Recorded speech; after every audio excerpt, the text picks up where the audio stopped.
Today, I had coffee with my producer and we finalized the major events for pre production on Chameleon. Here is what we decided together. The end of November is going to be focused on finalizing the script and the pitch deck for the short so that we can send out the content knowing that we're both bought into the vision of the narrative as well as the content of the characters themselves, because that's going to be important for casting and getting crew in general.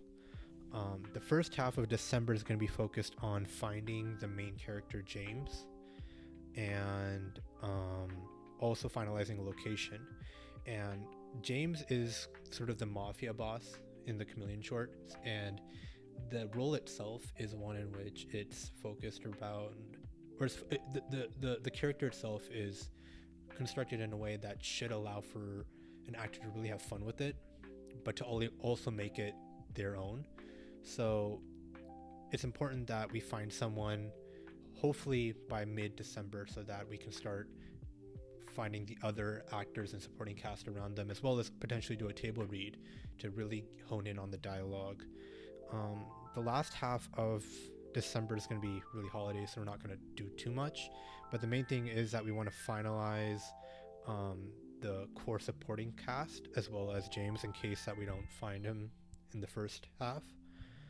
And within the first 2 weeks of January, we're actually planning to do a rehearsal. So assuming that we get a location finalized before then, we want to actually do a walkthrough rehearsal of the blocking, the camera movements, the location itself. Potentially this short will be filmed in 2 separate locations. So planning the camera movements on, at least on the on the store location, is going to be a little bit hectic, so we need to really plan around that. But yeah, that's sort of the plan and timeline for the short. And ideally, after we finish all of that stuff by mid-January, the latter half of January can be spent shooting. So we might take a weekend or two to do 1 or 2 day shoots of the actual short, and then we can edit it. This is a big deal. I'm very excited, and I think it's nice to not only be on the same page with someone working on the opposite end of the production on the logistical side, but also to kind of have assurances that things are progressing at a certain date and we can really track that over time. There's a sense of urgency, a sense of sort of ownership between both of us, and I have a really good feeling about the progress that we can make in